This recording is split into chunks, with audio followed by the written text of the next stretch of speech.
ګرانو کتونکو 12 اګست کال 1948 هغه ورځ چې د پښتنو دویمه کربلا باندې یادېږي. د هغه وخت جابر دور قیوم خان چې په دغه پښتنو باندې ناترسه ډزې وکړلې او د عوامي نېشنل پارټۍ د شمیرو تر مخه 950 نه زیات خدایي خدمتګاران په دغه کې شهیدان شو. د دغه هغه وخت کې عوامي نېشنل پارټۍ هغه شانتې نه لټون وکړو نه په هغه شانتې نظر وساته، ځکه دغه شمیرې دوی ته کنفرم نه راځي دا زیاتې ډېر خدایي خدمتګاران ښایي، ځکه چې په دې باندې طارق جمال یوه ډرامه جوړه کړې ده په خپله خرچه باندې، او هغه طارق جمال چې هغه د دې 400 سره تعلق ساتي او یو ډېر ښه هنرمند په خدایي خدمتګارانو باندې هغه 14 قسط سره تاسو وګورئ نو تاسو ته د پښتنو د دغه دویمې کربلا پته ولګي. په دغه جابر دور کې چې قیوم خان د دغه مشري کوله په دغه پښتنو باندې په دغه خدایي خدمتګارانو باندې چې کومې ډزې کړې وې څونه کارتوس استعمال شوي دغه کارتوسو پیسې خو هم د هغوی ده ورسانه چې کوم دی نو اخیستې شوې وې. دې ځای کې یوه کنده وه، کندې ته به یې غمبړي ورشتل ډېر چې کوم دی نو اوبو ته یې ورشتې دي. دغه وخت کې ولي خان په جیل کې او د ولي خان کورودانه تاجو بیبي سره د زنانو سره د مشرانو دغه میدان ته راوتلې وه، په سرونو باندې قرآن مجیدونو تاجو بیبي په هغې کې جوبل شوې خو هم به دلته دا کریډ موږ د موجوده د عوامي نېشنل پارټۍ مرکزي صدر له ورکوو چې ایمل ولي خان ته کله خو هم دغه مشري میلاو شوه خو هغه صوبایي وه او هغه مرکزي ده، نو د دغې بابړې دغه شهیدانو ته په درنه سترګه مو کتل او په دغه یادګار باندې د هغه حاضري چې کومه ده هغه هر کال چې کومه ده هغه یقیني کوي. د دې نه مخکې د عوامي نېشنل پارټۍ په بابړه باندې خو شرع هغه شانتې کار کړو، نن هم د دې مقدمه چې کومه ده هغه بنده ده او نن هم هغه شهیدان د هغې ورثه انصاف غوښتنه کوي. خو تېره ورځ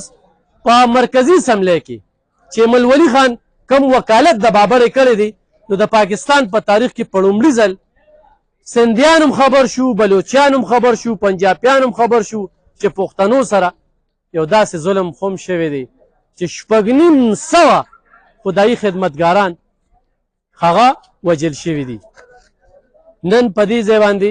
ایمل ولي خان د صوبایي صدر سره نایب تیار حسین او ضلعي قیادت چې کوم دی هغه ټول راغلي او په دې باندې د ګلونو څادر واچو، دلته کې د میډیا سره خبرې اترې وکړې او نن 4 بجې چې کومه ده په 400 کې په غني خان روډ باندې یو جلسه هم را جوړه شوې ده او په دغه جلسه کې به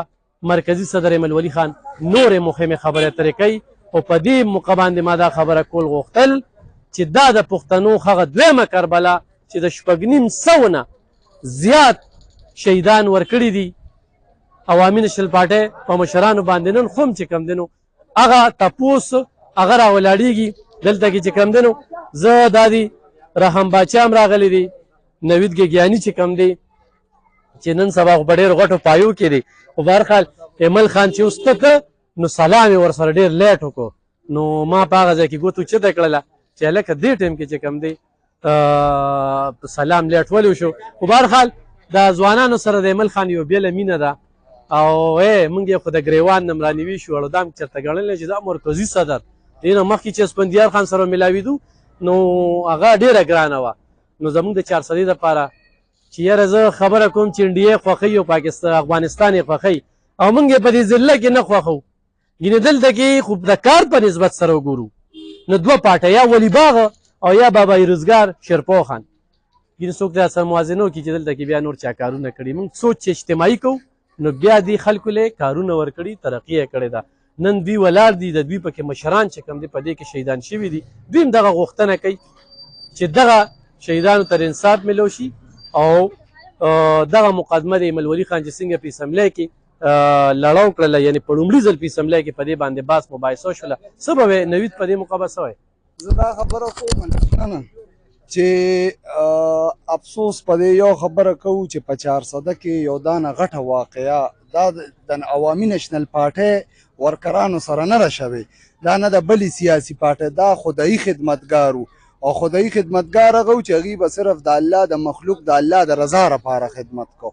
دا خلک هم د خپلو خلکو له راوتي او د ریاستي ادارو د حکومت ریاستي ادارې فوج چې کومه یو ډېره معتبره اداره یادېږي هغې هم په دې خپلو خلکو باندې ګولۍ وورولې په دې خپلو خلکو باندې د دې زنانه د دې واړه د دې بوډاګانې شهیدان کړل سم نه وایو صرف دا وایو 12 اګست باندې زمونږ صرف دا یوه مطالبه ده چې ریاست ته ومني چې او دا ظلم مونږ کړی دی او دا ظلم مونږ نه شوی دی او مونږ ریاست ته د دې شهداو د لواحقینو نه معافي وغواړي او چې څه ظلم یې کړی دی د هغې ظلم مداودي وکړي. بسم الله الرحمن الرحیم.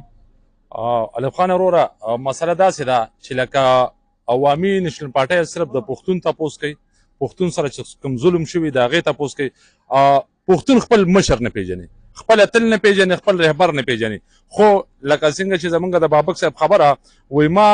زه دا نه وایم چې تاسو ټول نشنلیان شئ خو تاسو ټول پښتانه شئ چې پښتانه شئ نو په خپله باندې به چې کوم دی لکه مثال په پښتو باندې پیژئ او چې کوم مثال خبره ستا د حق تپوس کوي ستا اواز اوچتوي په تا چې څوک ظلم کوي د هغوی خلاف کلک ودرېږي یقین وکړه په پارلمان کې د سینټ په پارلمان کې په دې وخت یو صرف د ایمل خان اواز راوچتېږي مجال شته که په عوامي شو باندې او لکه مثال خبر خپل سر په تلي کې د اواز اوچتوي او دغه شانتې که دلته کې د صوبې پارلمان تاسو وګورئ نو د صوبې په پارلمان کې صرف د عوامي نشنل پارټۍ د نثارباز اواز اوچتېږي دا ولې موږ د خاورې لپاره پخوا هم قربانۍ ورکړي اوس به هم قربانۍ ورکړو بیا به هم قربانۍ ورکړو خو افسوس په یو خبره باندې چې پښتون دی خپل اتل وپېژني څنګه چې تا په خپلو خبرو کې ووي چې موږ خپل هغه خلک چې کم زما خیرخوا دي کم زما د قوم دپاره زما د خاورې دپاره د ترقۍ سوچ لري د پرمختګ سوچ لري هغه خلک موږ چې کم دی اګنور کړي دي او نن سبا موږ په کانو بانو خلکو پسې چې کم دی روان یو نو بس پښتانه د خدای پښتانه کې باقي هر څه به چې کوم د خدای ټیټي ګرانو کتونکو پښتانه د خدای پښتانه کې راځئ چې موږ ټول پښتانه شو 12 اګست کال 1943 د دې تاریخ وګورئ په یوټیوب باندې شته په فیسبوک باندې شته وګورئ خبر شئ چې 412 سره کم ظلم شوی دی الله دې هغه شهیدانو ته بخشش نصیب کړي